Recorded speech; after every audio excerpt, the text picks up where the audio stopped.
Cerberus takes a lot of the stuff that was in Tempo. So it has a very similar sharding scheme. A lot of the technology that was in Tempo, such as the Radix engine and all that kind of stuff, is all very similar or takes kind of inspiration from. I suppose the main difference with Cerberus versus what Tempo is trying to do is that it's a active multi-degree consensus mechanism. And so multi-degree means that you have nodes that are voting. So and then you generally count those votes, and if you breach some threshold of agreement or disagreement, which is generally a supermajority of the people who have voted, the nodes that have voted, then your transaction, your event, whatever it is you're doing, gets committed to the ledger. And if a supermajority disagree, then it doesn't get committed to the ledger. And so by driving with the supermajority and nodes voting on what they think the truth is essentially what a multi-degree consensus mechanism does, and that provides the foundation for Cerberus. Now, there's some other kind of intricacies around consensus mechanisms. You've got BFT SMRs, which stands for Byzantine Fault Tolerant State Machine Replicators, which is something that Cerberus does, but we won't get. There are similar technologies to what is at the core of Cerberus already. Tendermint, Cosmos, HotStuff. There's previous BFT SMRs from decades ago, Leslie Lamport, Paxos. There's quite a few implementations of what is at the core of Cerberus, but where Cerberus shines is by taking the sharding model that we had in Tempo and applying that consensus mechanism in a novel way so that we can scale it linearly.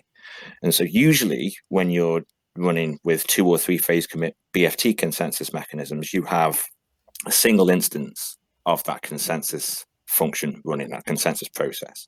And what we're able to do with Cerberus is run multiple ones of them in parallel on the same machine and run machines that are running multiple instances of this BFT consensus mechanism across the network as well. So if you've got 1,000 nodes and they're all running 1,000 instances, then you have 1 million different BFT instances, which theoretically would mean you could run 1 million TPS. You mentioned that, sort of the most important part of it is the fact that we've used the sharding techniques that we developed before for Tempo and applied it to this BFT class of consensus. And I think, one of the really interesting innovations about this is it's a system that allows, it treats the shard. The whole point of the sharding that we've been working on for quite some time is this idea of massive sharding from the beginning, not sort of trying to apply sharding as this incremental thing to an existing, you've already got a single chain that's already doing Nakamoto consensus. Let's try to add some side chains or something on that to make it scale better. The whole Radix concept is doing it massive scale from the beginning because that's where you need to go anyway. So doing that is fairly tricky. And I think one of the clever things about consensus is it's a design that allows these, millions, billions, quadrillions of parallel shards that you need to do that scalability to kind of connect and act as consensus state machines as needed. So whereas, there are a lot of, I think, kind of the traditional research and a lot of consensus is the concept is you have one state machine, it's conducting consensus, it's going on to the next step, very blockchain-like. This is saying, well, look, you can do most of this stuff completely in parallel, it's not related. But what we do is, I think a lot of the consensus design that you'll see in the white paper is linking together these shards only whenever you need to and having them kind of act like a single consensus machine for a limited period of time before they split up. Usually, when referring to the kind of consensus mechanism that Cerberus is, people say BFT, and then you've got Nakamoto consensus. And so BFT actually means Byzantine Fault Tolerant. And so Bitcoin is Byzantine Fault Tolerant, as are all of the blockchains. So it's not really the correct term. I've seen some comments on Telegram where people said, "Oh, it's BFT, so it's nothing new, it's blah, blah." And it's like, well, actually, you're actually just stating a function of the consensus mechanism, which is that it's Byzantine Fault Tolerant. Mm-hmm. So the correct term is 2 and 3 phase commit multi-degree consensus mechanism. But that's a bit long, so everyone just shortens it to BFT generally. But can you give me, and this time I'm going to hold you to it, a 1-sentence description of why Cerberus is exciting? As far as I'm aware, it's the first 3-phase commit sharded consensus mechanism that can do linear scaling. It's a secure, fast consensus system that gives you linear scalability for billions of users. This is really what it manages to deliver using a lot of our own innovation, as well as some of the best research that's going on in the field right now, kind of collecting it all together. That's why it's exciting to me.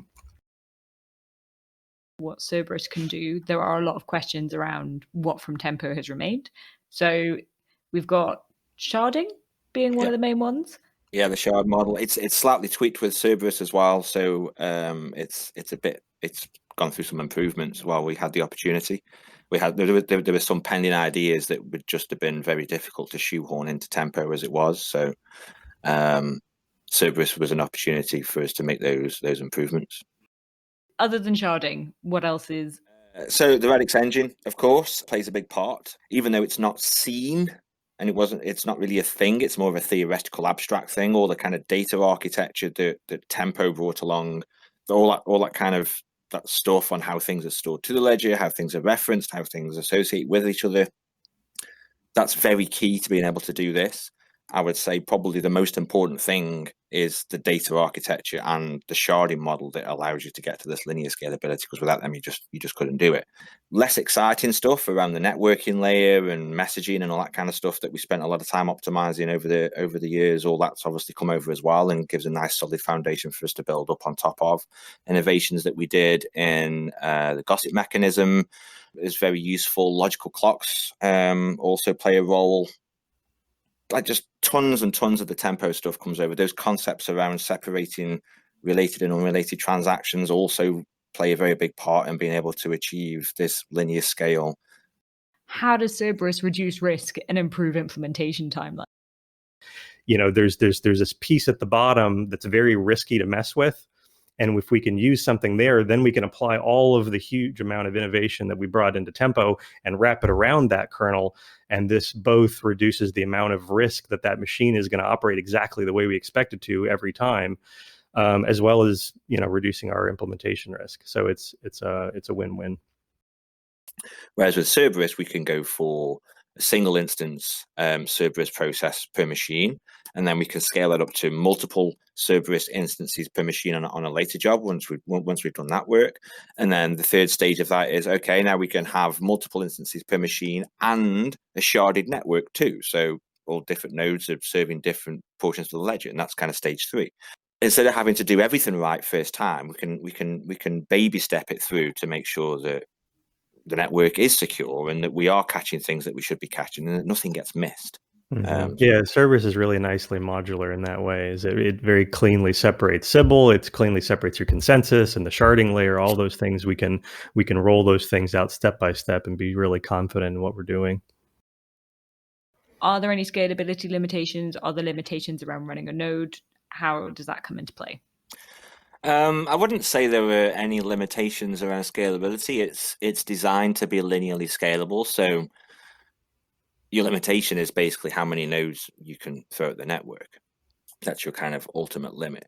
There are some considerations and there are some things that we still need to figure out for the later RPN releases around things like message complexity, and do we want to use these things called threshold signatures? It basically means that you can capture more votes in a small amount of data when you send a message, so that it doesn't bottleneck everybody's bandwidth or their CPU and stuff like that. But they're all kind of more practical things. They're not really limitations to the theory or to the architecture as such. And even if we were to go with a less efficient kind of signature model, for example, then you just throw more nodes at the network and you can still achieve your scale. How efficient is it per node? And then the other lever is how many nodes in the network do I need to have in order to hit that target threshold of throughput that I'm looking for. So in terms of scale, there's not really any upper bound on how fast these things can go.